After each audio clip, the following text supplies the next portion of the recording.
সবাইকে স্বাগত জানাচ্ছি বিডি দর্পণে। আপনাদের সাথে আছি আমি সুস্মিতা দাস।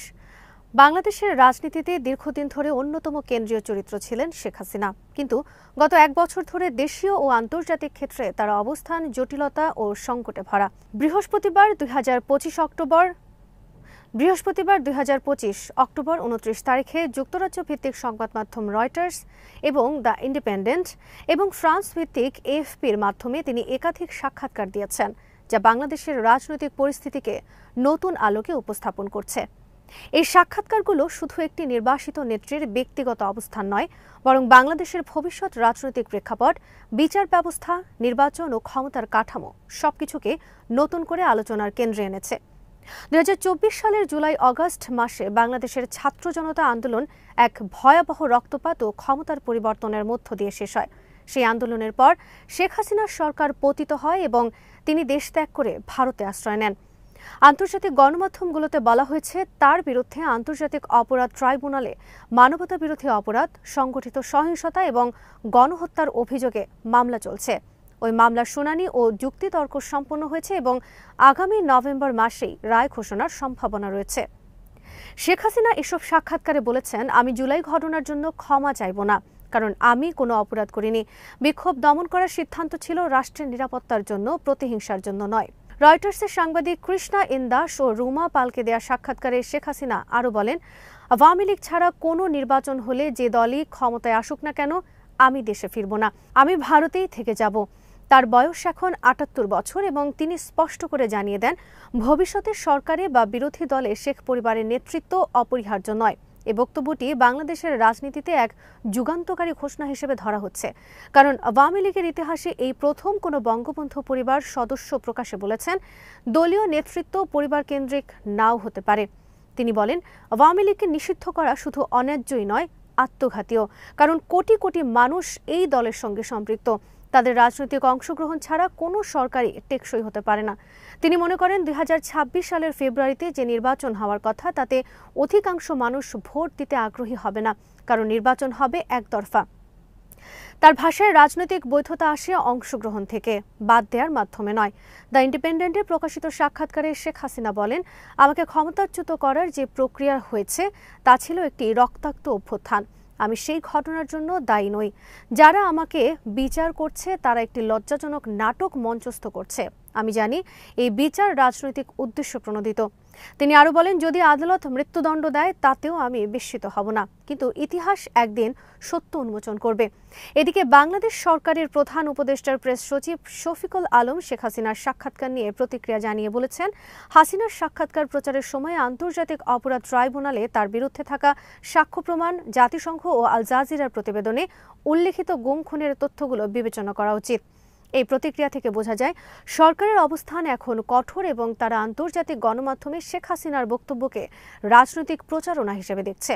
রয়টার্স ও অন্যান্য গণমাধ্যমের বিশ্লেষণে দেখা যাচ্ছে শেখ হাসিনার ভারত অবস্থানও কৌশলগতভাবে গুরুত্বপূর্ণ হয়ে উঠেছে।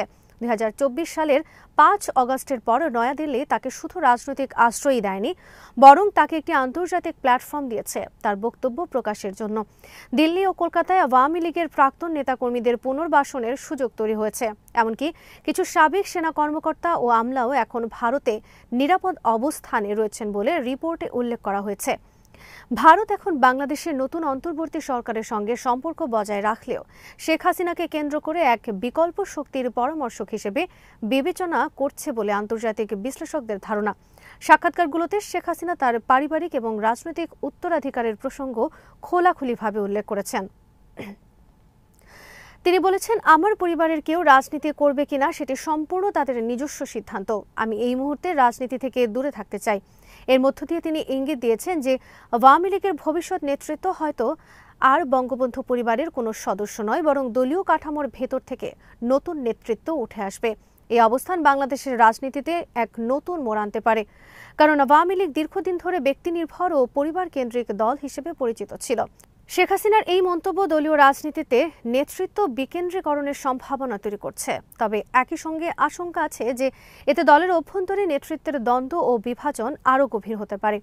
বিচার প্রক্রিয়া নিয়ে তার বক্তব্য স্পষ্টতই প্রতিরক্ষামূলক। আন্তর্জাতিক অপরাধ ট্রাইব্যুনাল বলছে, শেখ হাসিনার বিরুদ্ধে শতাধিক সাক্ষীর সাক্ষ্য, ভিডিও প্রমাণ এবং সরকারি আদেশপত্র রয়েছে, যা প্রমাণ করে যে জুলাই বিক্ষোভের সময় তিনি সরাসরি নিরাপত্তা বাহিনীকে গুলি চালানোর নির্দেশ দিয়েছিলেন। তবে শেখ হাসিনা তা অস্বীকার করে বলেছেন, আমি কখনো কোনো নিরীহ মানুষের ওপর গুলি চালানোর নির্দেশ দিইনি। আমি শুধু আইন শৃঙ্খলা বজায় রাখতে বলেছিলাম। জাতিসংঘের ফ্যাক্ট ফাইন্ডিং মিশনের প্রতিবেদনে বলা হয়, ওই সময়ের সংঘর্ষে অন্তত 1400 জন নিহত হন এবং অধিকাংশ নিহত ছিলেন নিরস্ত্র বিক্ষোভকারী। এই সংখ্যাটি এখন বিচার প্রক্রিয়ার মূল ভিত্তি হিসেবে বিবেচিত হচ্ছে। শেখ হাসিনা এ বিষয়ে মন্তব্য করেছেন, আমি নিহতদের জন্য শোকাহত, কিন্তু রাষ্ট্রের কর্তব্য রক্ষা করা কোনো অপরাধ নয়। বিশ্লেষকরা মনে করেন, শেখ হাসিনার এই অবস্থান আন্তর্জাতিক সম্প্রদায়ের কাছে তার নৈতিক অবস্থানকে দুর্বল করেছে, কারণ তিনি এখনো পর্যন্ত জুলাই ঘটনার জন্য ক্ষমা চাননি কিংবা রাজনৈতিক দায় স্বীকার করেননি, বরং তিনি পুরো বিষয়টিকে রাষ্ট্রীয় দায়িত্ব হিসেবে ব্যাখ্যা করছেন। রাজনৈতিকভাবে শেখ হাসিনার বক্তব্যে একটি দ্বৈত কৌশল দেখা যায়। একদিকে তিনি বিচার ও সরকারের সমালোচনা করে নিজেকে রাজনৈতিক নিপীড়নের শিকার হিসেবে উপস্থাপন করছেন, অন্যদিকে তিনি নিজেকে বাংলাদেশের ভবিষ্যৎ রাজনীতির বাইরে সরিয়ে একটি মর্যাদাপূর্ণ অবসরের দিকেও ইঙ্গিত দিচ্ছেন। এটি তার ও আওয়ামী লীগের মধ্যে দূরত্ব তৈরি করছে, আবার একই সঙ্গে তার রাজনৈতিক প্রভাবও জীবিত রাখছে। অন্যদিকে বাংলাদেশের অন্তর্বর্তী সরকার এবং আন্তর্জাতিক মিত্ররা এখন একটি অংশগ্রহণমূলক নির্বাচন আয়োজনের প্রস্তুতি নিচ্ছে। যদি আওয়ামী লীগ নির্বাচনে অংশ না নেয়, তাহলে ভোটের বৈধতা প্রশ্নবিদ্ধ হতে পারে। শেখ হাসিনা বলেছেন, একটি নির্বাচিত সরকারের বৈধতা নির্ভর করে জনগণের অংশগ্রহণের উপর। কোটি কোটি মানুষকে বাইরে রেখে রাজনীতি চলবে না। এই বক্তব্য শুধু তার দলের জন্য নয়, বাংলাদেশের সাংবিধানিক প্রক্রিয়ার জন্য এক গুরুতর ইঙ্গিত। কারণ নির্বাচনের বৈধতা শুধু ভোট আয়োজনের ওপর নয়, বরং অংশগ্রহণ ও প্রতিযোগিতার উপর নির্ভর করে। যদি দেশের অন্যতম বৃহৎ রাজনৈতিক শক্তি নির্বাচনের বাইরে থাকে, তাহলে সেই নির্বাচন জনগণের চোখে গণতান্ত্রিক বৈধতা হারাবে। ভারতের ভূমিকাও এই সংকটে গুরুত্বপূর্ণ।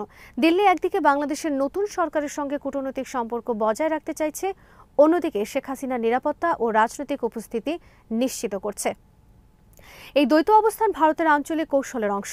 দক্ষিণ এশিয়ার ভূ রাজনীতিতে বাংলাদেশ একটি গুরুত্বপূর্ণ স্থান দখল করে আছে, তাই ভারত চায় না এই অঞ্চলে চীন বা অন্য কোনো শক্তির প্রভাব বাড়ুক।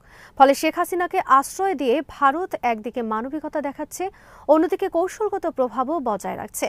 তবে শেখ হাসিনার অবস্থান এখন বেশ সীমিত। তিনি সামাজিক যোগাযোগ মাধ্যমে মাঝে মাঝে অডিও বার্তা দেন, কিন্তু সরাসরি রাজনীতিতে অংশ নেন না।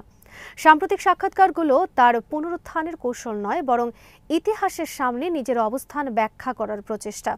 বাংলাদেশে এখন যে রাজনৈতিক পরিবেশ চলছে, সেটি এক ধরনের রূপান্তরকাল। পুরনো শক্তি, পুরনো নেতৃত্ব ও বিচার প্রক্রিয়া মিলিয়ে নতুন গণতান্ত্রিক কাঠামো তৈরির চেষ্টা চলছে। এই পরিস্থিতিতে শেখ হাসিনার প্রত্যাবর্তন বা তার পরিবারের নেতৃত্বে ফিরে আসার সম্ভাবনা প্রায় নেই বললেই চলে।